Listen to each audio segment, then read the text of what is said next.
then, Maras, how do you do? This is my podcast and it's just for you. It's called TED Talks and it's a load of shite, but I hope you enjoy it because I've kept it like it's about an hour long and all about Teesside, the people, the places and the Boro pride.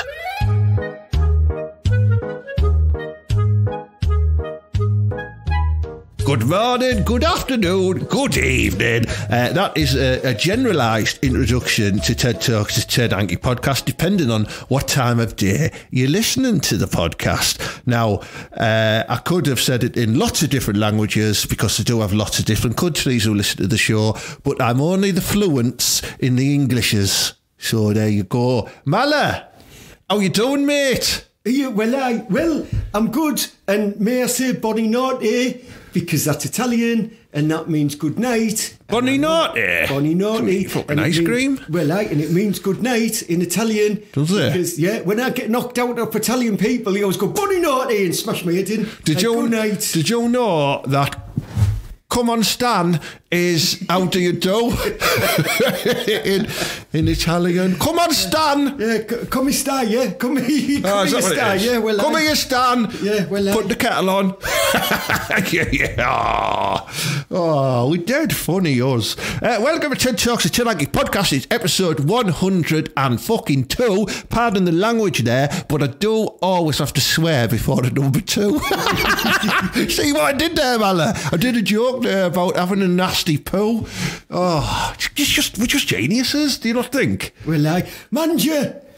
Are you still talking Italian? That means eat. Does it? I am just thinking about all. Could you say like mangia mingia? Does that mean like eat a minge? Buonasera, le sono mala. Come si chiama? Yeah, tu animal caccia. Well, That's French for I once fucked an animal. And it liked it. New Katy Perry song there. Yeah, we've got a cracking show in store for you this week. I do say that every week, and some weeks I am lying, but I genuinely do think we've got a good show this week. We've got lots of fantastic news stories and various features as well, so strap your massive lugs back. It's going to be a beauty.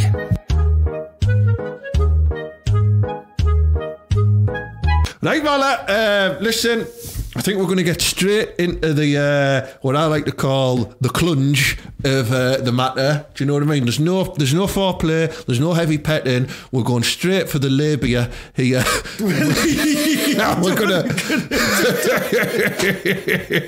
We're going to talk about some really interesting stories this week as well. You went to the match, didn't you? You got the Middlesbrough match.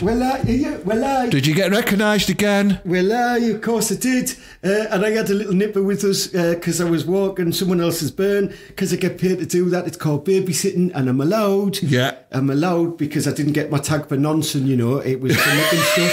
So sometimes I take burns to the match. Not everyone's burns, just this bird that I'm trying to scuttle. Yeah. And she goes, oh yeah, you can take if you take our burn to the match. And I go, well, aye. So I go there, do you know what I mean? Did she let you have a blast on her for taking the burn to the match? No, she didn't, but the burn learned loads of class swear words. I've got to say though, for our new listeners in foreign countries, a bairn is another word for a little shit. It's a council estate child. Or it's also a streaming if you're Scottish. Do you know what I mean?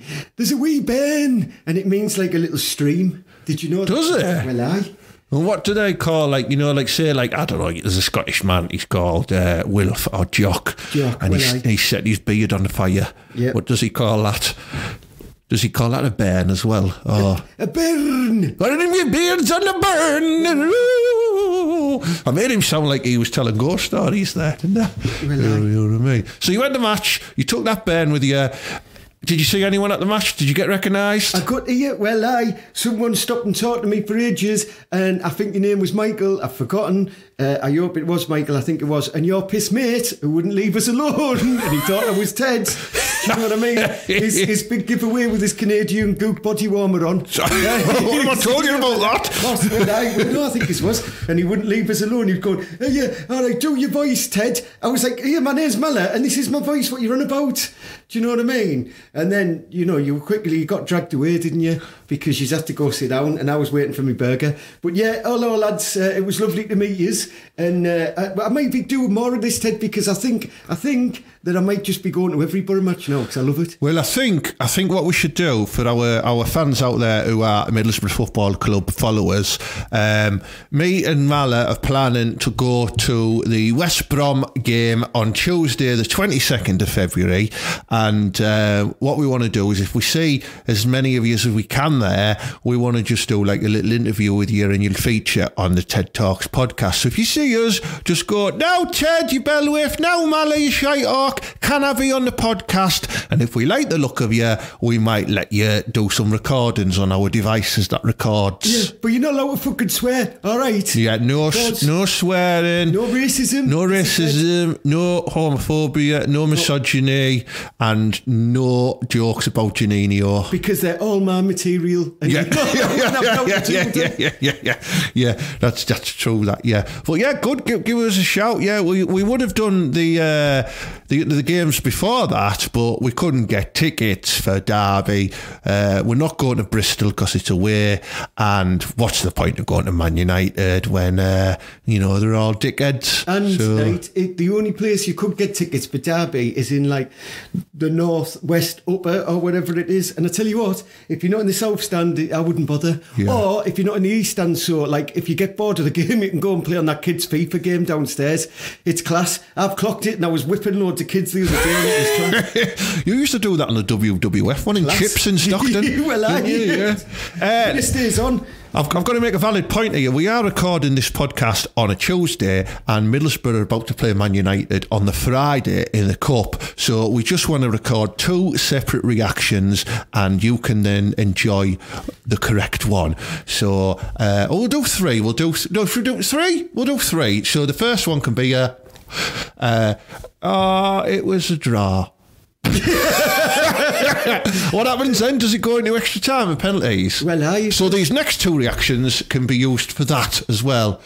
Middlesbrough, you crap! How can you get beat up Man United? They're all like bloody daft criminals. Do you? Well, don't mention it. Don't mention it. I know what you're going to mention. I wasn't going to say that. I was just saying there's some dirty Man United players. Isn't that horrible? Yeah, don't mention any names because we don't want any police complaints against us. The next reaction is, get in there! We beat Man United, you pile of shit. Get in! I can't believe it! 98 minutes, Stevie Vickers! Class man! Stevie Vickers. Well, on this alternative one though, Ted, right, what happens is, we've been injured loads, and like he just looks round, and like on Back to the Future, where he goes, "We can't play the game because no one can play the guitar," and he turns around and goes, "Can anyone play football in here?" And Stevie Vickers puts his hand up in the crowd, and he goes up and he goes, "I play a bit like this," and he's class, and he scores a last minute header, and he goes, "You kids weren't ready for that." And like the guy on like the other guitar was looking at him dead strange. Is that Derek White? And instead of playing like Earth Angel, will you be mine? They're singing Marty Crooks, Marty Crooks, Marty Crooks. Marty Crooks. Spunks in his last wedding books. I'm trying to get that one started, Ted. No one wants to sing that one. Well, no, it's not good in the family stand, I'll be honest. You know what I mean? Not when you're looking after all these parents as well. Come on, kids, join in. Not when you sat next to Matty Crooks' missus and she's like, do you know what? For years, I thought Stevie Vickers was in Fleetwood Mac, and I was getting it a bit wrong, Yeah. He's class. Anyway, so that's the plan for the Boro matches. I've got some news stories I want to go through, right, while we're on the subject of Teesside, okay? And we obviously use many fine news agencies and establishments around the country, and we always seem to fall on the numero uno, which is Teesside Live. Right. Yeah, and my first one I think I can relate to this one really well. Why is it a member of your family again? No, it's giant 6-foot crabs showing up on the North Yorkshire coast, prompting mixed reaction from fishermen. Yeah, right, I tell you what, right? You need to get it sorted, right? One day all the crabs are dying. Next day, 6-foot massive monster crabs are turning up. Sort it out. Yeah. What's happening in the crab community? Well, I think that's your answer, isn't it? The monster crabs have been sparking out the little crabs. And then they're coming up on the shot and saying, hey, look what I've been doing. I'll tell you what it is, right? This is the truth. All them roidheads have been flushing all the stuff down the toilet and the crabs have been going out in the sea. They've been building up massive roid crabs. Mighty crabs. Exactly. There's some lovely quotes in this. The find, because someone found a 6-foot crab. I mean, we've all found one of them. The find is something of a boon for fishermen, as they're likely to cash in on the creature's popularity in restaurants, but there are concerns for welfare of native species, particularly brown crabs and scallops, which are no match for the supersized invaders. I didn't realise they were so racist, these big massive lads. Yeah, imagine I thought scallops were just chopped potatoes. I didn't know they lived in the sea. Well, that's sea potatoes from the sea. Yeah, right, imagine on Deadliest Catch, they'd fill the boat up in about six ones, wouldn't they? Another 6-foot crab in, just battling it. You'll turn round, there's a fucking crab in your jacket. Just sat there getting warm. Yeah, it's right funny. There's a lovely quote that I found within the there's a lovely picture of a giant bastard crab there as well. Let's have a look at that. Size, mate. Look at it. He's not a 6-foot man. I know. He's like one of them lads who were like, no, yeah, I am 6 foot, but they're only like 5'10". You know the crack. I've got it. Where's this lovely quote I found? Hang on, bear with me. Fish supplier Sean Henderson, who sells to more than 80 restaurants, said one of his fishermen pulled up 40 stone of king crabs in Bridleton last week. We've all come back with a dose of that from Brid. We went there on holiday, didn't we, before? And I got more than crabs. 40 stone of crabs? 40 stone of crabs. Well, yeah, right. I think there's been a lot of crabs in the news. I think they're just Billy bullshitters. They're like, yeah, how do we get... I was giving it that. It doesn't work on a podcast. Yeah, does it? But they can imagine what I'm doing. It was doing crab hands. It was really funny. Yeah, right. But like, I think it's like, you know, when people say, yeah, there's been some marketing bloke gone into the fishies, and he's been like, right, yeah, we have to get our industry, like, put out more marketing. It's got to go viral. And they're like, well, how'd it go viral? Let's make some stories up. Right, first story, millions of crabs are dying. Right, whack that on. Next week, what we go with now, 6-foot crab. Right, yeah. I'm telling you, and a week later, it'll be crabs have had party in lockdown. Yeah, yeah. Hooded prawn caught working in Wilkinson's whilst on benefits. Exactly. You know. It's all the same. I think they're lying, me. Yeah, full of shite, Teesside Live. Yeah. Shite. Teesside lie. Teesside lies, yeah. The next news story, Mala, and I think this it has got something to do with you, this one.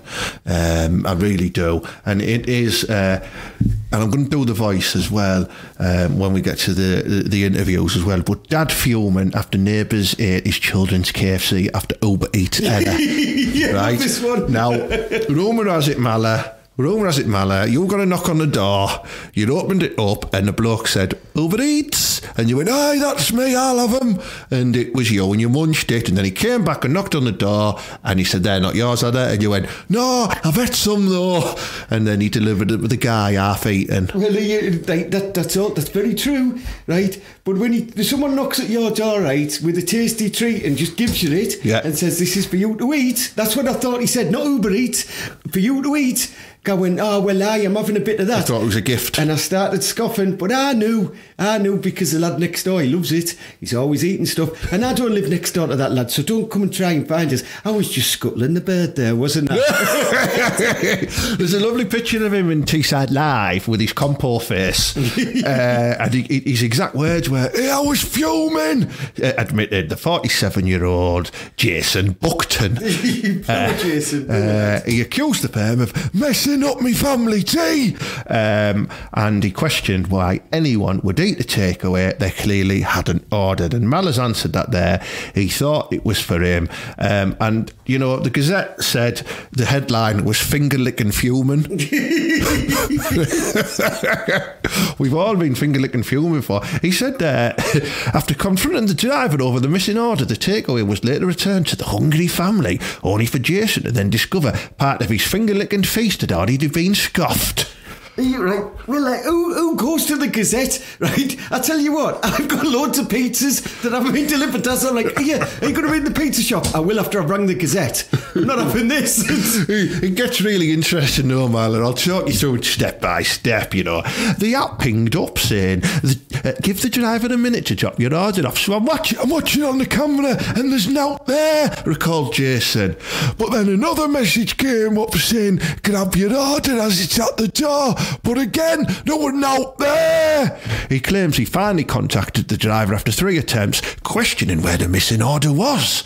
The driver went back to that address and brought it back to me. The driver said they'd ordered from Uber Eats before, so they just assumed it was for them.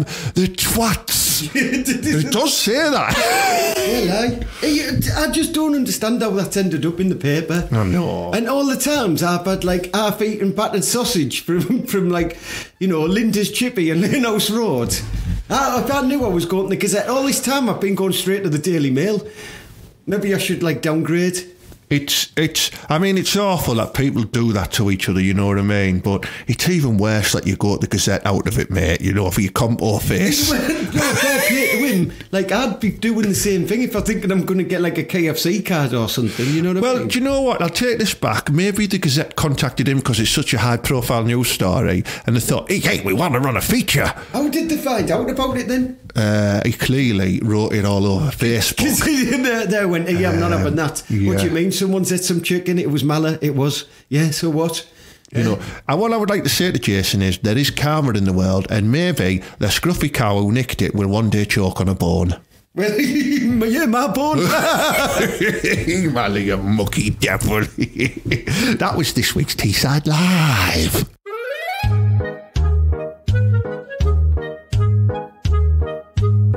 Hey, Mala, do you think we should do Mala's Mostments? Let's have a go. All right, then.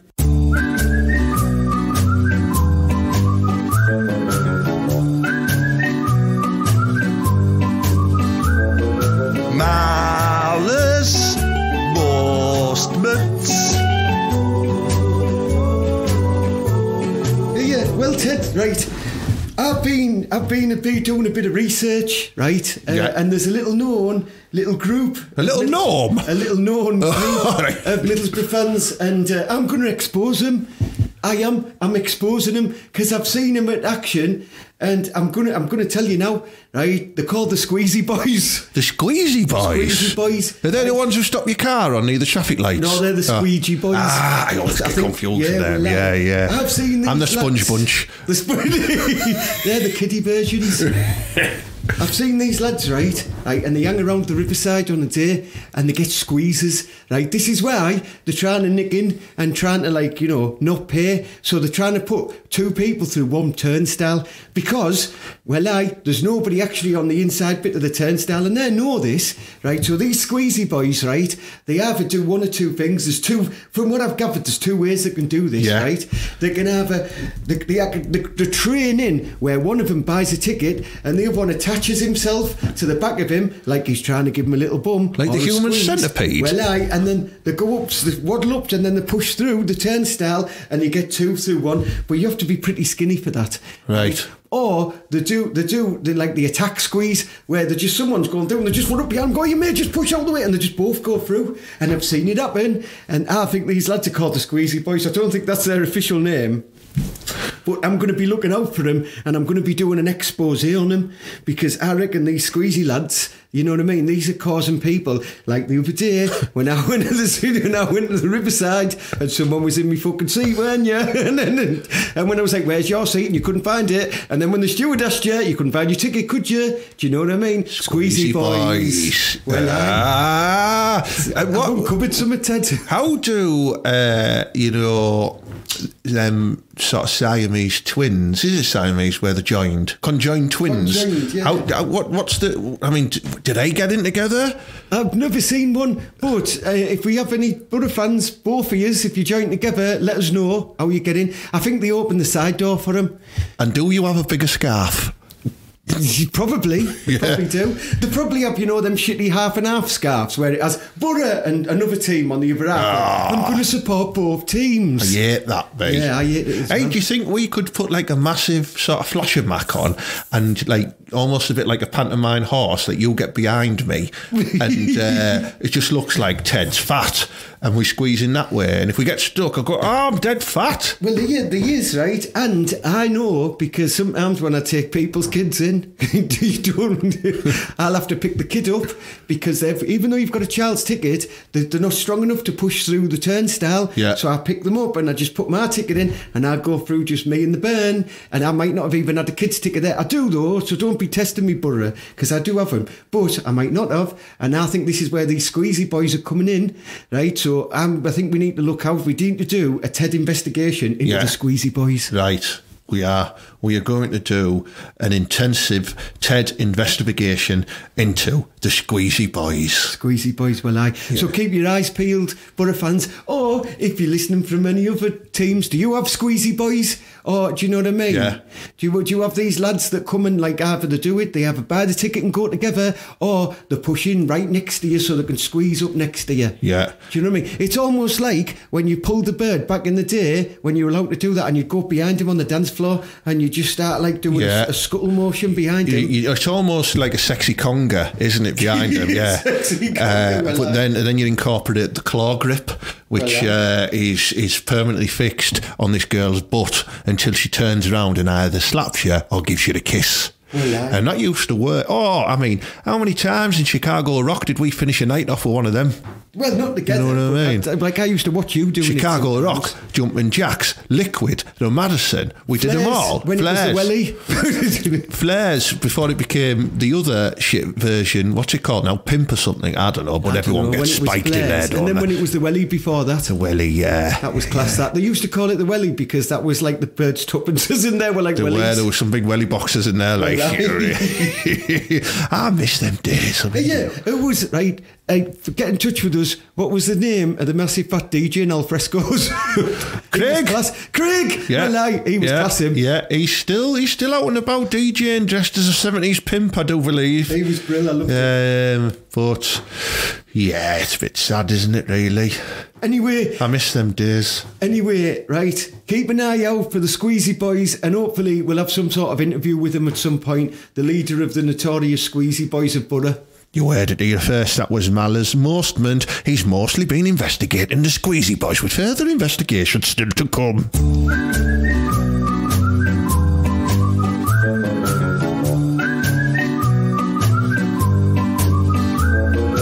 Malice Mostments.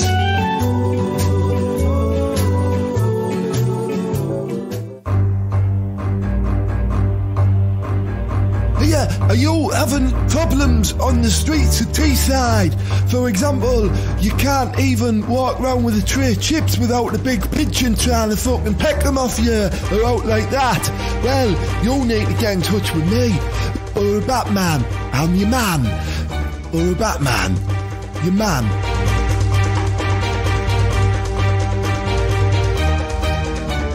Hey, Boro Batman, Elvis man, some lads have just nicked me cans. Someone's been trying to nick your cans? Well, I just come out to the Sainsbury's locally, and like some lads had just went, "Gives a can," and when I went, "Fuck off," he's just fucking robbed it. What type of cans were them, mate? Well, they were Kestel Super Strength. Well, I'd have fucking had them as well, you Doyle. Why haven't you got them in a carrier bag? Well, I'm not paying 5 pence. You silly bastard. Here, right, I'm going to go and get your cans back. Wait here 1 minute. Here, have you been nicking that lad's cans? You better give them back or I'll be giving you a bat. No, Boro Batman, mate, you're alright. Alright, Paulie, I didn't realise that was you. Yeah, you know what I mean? I've just seen him having these cans and that, and I thought, I'm going to have them. Just sort of took them off him, you know what I mean? Oh, that's alright then. Shall we go after them at least? Yeah, why not, you know what I mean? Right, I could only get you 2 cans back. I had one with him, I know him, he's alright, he's sound, so we just had a can each, you don't mind it, I got you 2 back. Well, I suppose it's better than nothing, Boro Batman, but I tell you what, I'll be thinking next time I might be phoning Robin instead. Yeah, you're getting a bat! I'm having them cans. Boro Batman. Stealing cans, I'm your man. Boro Batman, the can man. Boro Batman, fighting crime. In the town. In Middlesbrough.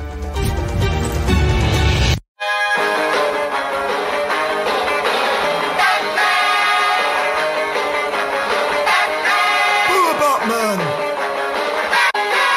Boro Batman! It's Boro Batman! Boro Batman! Boro Batman! Boro Batman! Boro Batman!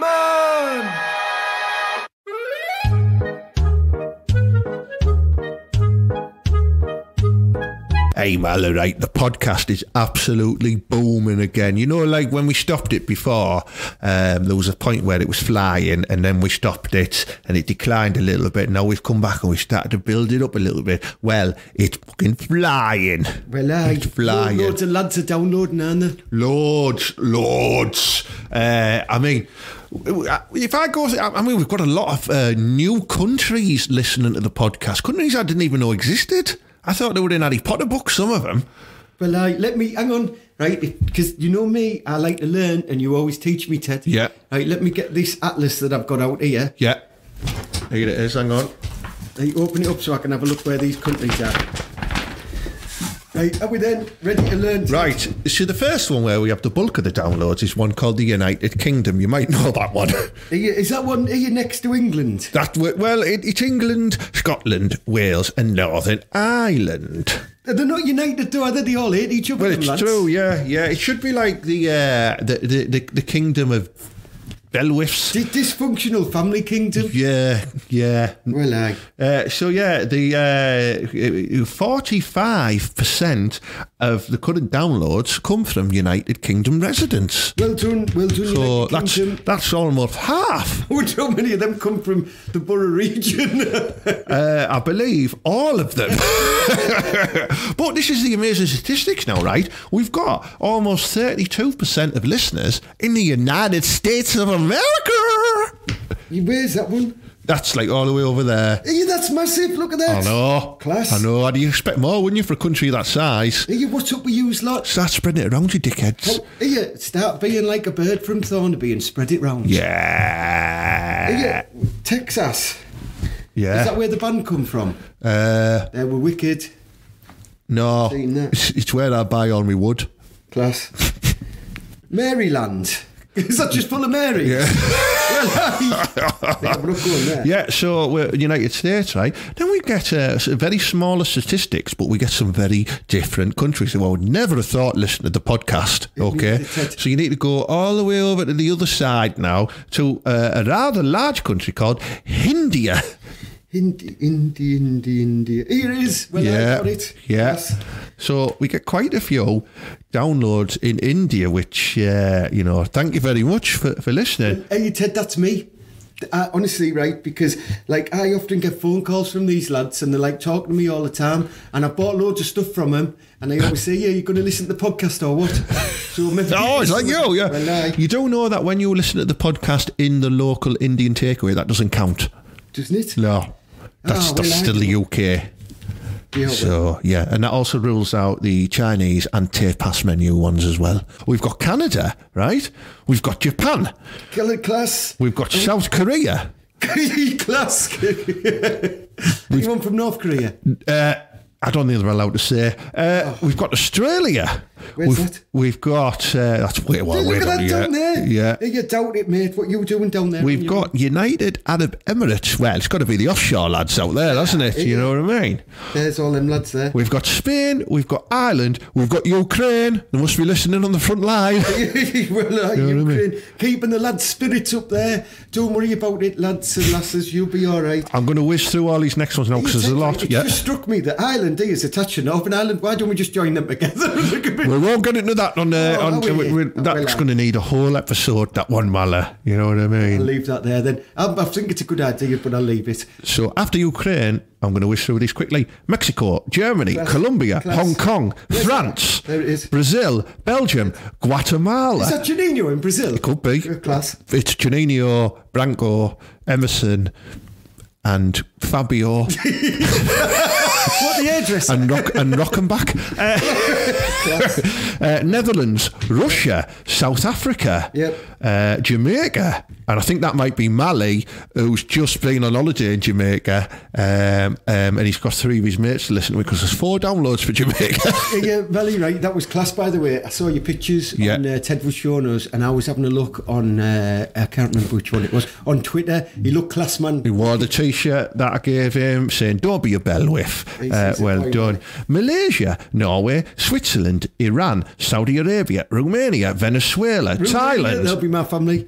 Dominican Republic, Croatia, Bangladesh, Austria, Turkey, Tunisia, Senegal, Slovakia, Sweden, Puerto Rico, that's got to be down to Randy Diablo, obviously, Poland, Philippines, Panama, that's from your hat collection, New Zealand, Mozambique, Lebanon, St. Kitts and Nevis, Cayman Islands, Jersey, Iraq, Indonesia, Greece, Gambia, Ecuador, Czech Republic, Costa Rica, Chile, Bolivia, Bulgaria, Albania and Taiwan. Like, if this was a game of Risk, we only need a couple more countries and we're going to win.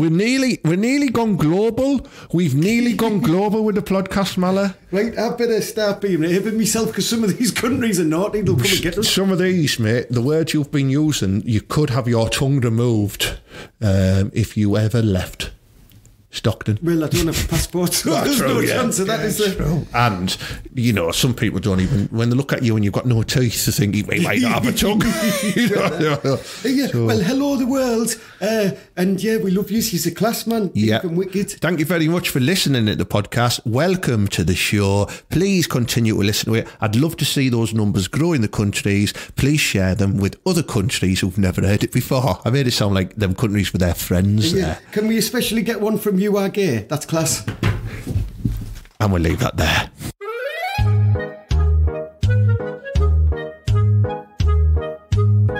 Once again, it's time for our weekly fix of Randy Diablo's Love Tips.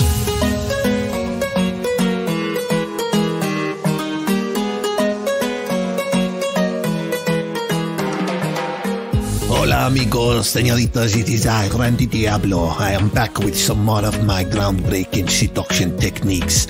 You may have listened to the past 2 weeks where I taught you all about how to look and how to smell good. I taught you how to talk to ladies, how to talk to men. I taught you how to get them back into the room, maybe back into the bedroom. This is the next stage. You are in the bedroom. This is where the magic happens, okay? First thing you got to do is you got to put on some of the nice music. You got to get in the mood for the romance, okay? Sometimes I like to put on a little bit of Carlos Santana, you know, because that really gets the lady feeling hot and spicy.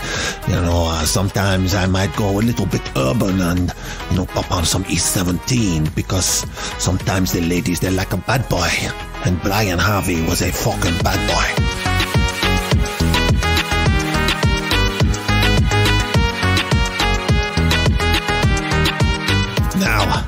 What I like to do while she is making herself comfortable in my bedroom is I was excuse me for one moment while I go and freshen up.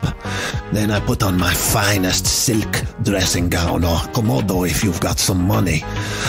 With no underpants. No, you need to be belly bollock naked underneath there. She needs to be able to see the outline of your penis. It's simple. The silk will help with that, okay? You simply come back into the room in the silk dressing gown holding 2 glasses of Rioja. Fine, beautiful Spanish wine, okay? She will smell the fruits of the wine. She will see the fruit of your loin. You are halfway there, my friends. Soon you will be fucking. As the music starts to take control and the aroma in the room of the fine wine, you simply put the glasses down on the side table and you say, stop, come close to me now. And you look her in the eyes and you start to gently peel off her clothes, slowly, but reassuringly. You know, first you must get permission. You don't have to say, can I take off your clothes? Because that just kills the moment. You know, you give her a little kiss on the lips and you just say, I'm going to make love to you. Do you comply? If she says see, then that is a contractual obligation and you cannot get in trouble, okay? However, if she says no, you've got to bury that erection in the top of your dressing gown, and you've got to just pretend it was a big misunderstanding. You apologise, you let her have some wine if she wants some, you turn off the E17 and you call that girl a taxi, okay? And you be a gentleman. None of this forcing shit, okay? She says no, it means no. If she says yes, it means yes. So, learn the difference between yes and no before you get to this situation. It's very important. You've got to a situation now where you're both naked, okay? You've took off your silk dressing gown, you've stripped her of her clothes and lingerie. You're both looking at each other, admiring each other's naked bodies.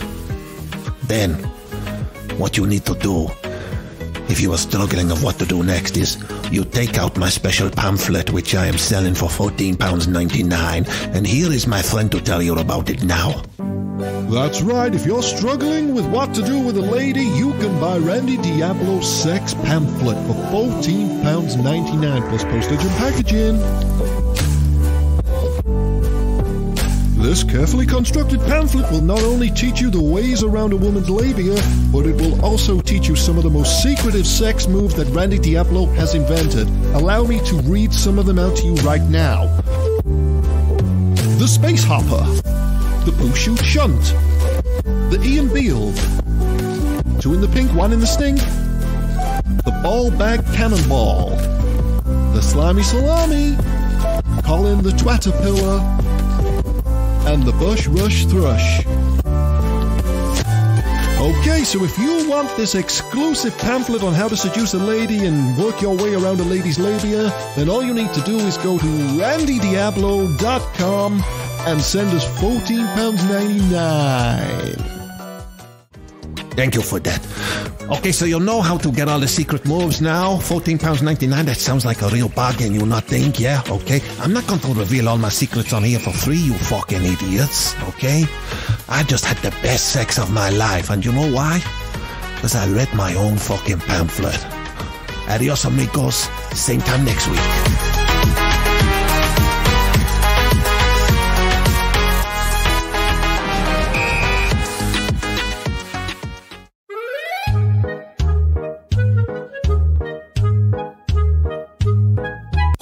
God, another good show there. Thank you very much for listening all the way to the end. Well done, you. Give yourself a big pat on the back, you big daft Doyles. Listen, it's been a great show. I've enjoyed it. I hope you have too. Normally, Mala likes to give a little excuse to leave early before the end of the show, but this week he's totally forgot and he's just naffed off during Randy Diablo's bit. What a bell whiff. I want to say a big thank you to the sponsors of the show, jokepit.com and Showcake Comedy. You know, 2 fabulous comedy providers helping us get this out there to people's ears and that. Please give the podcast a share with any friends, family, pets, or even strangers. Maybe you've got a new date and you're lying on your bed in your bedroom and you're thinking, oh, there's nothing on the telly. Let's listen to TED Talks. Next thing you know, you'll be finger blasting in no time. So pop it on, you know what I mean? I've got my gigs coming back as well. February the 25th, Friday night in Beer and Beer in Middlesbrough. Tickets are on sale now. They're selling fast. They're on jokepit.com or go to me TED Hanky Facebook page and you'll see the event listings there. All the events are listed on there right the way up till Christmas, so grab your tickets in advance. Right, I'll leave you now. Deadline day transfer is complete. We didn't do any business for the borough, but we got it done early and I'm quite happy about that because then we didn't have to sign any shite last minute, you know what I mean? So have a great week. I'll speak to you all again next time, and as per usual, up the borough and believe.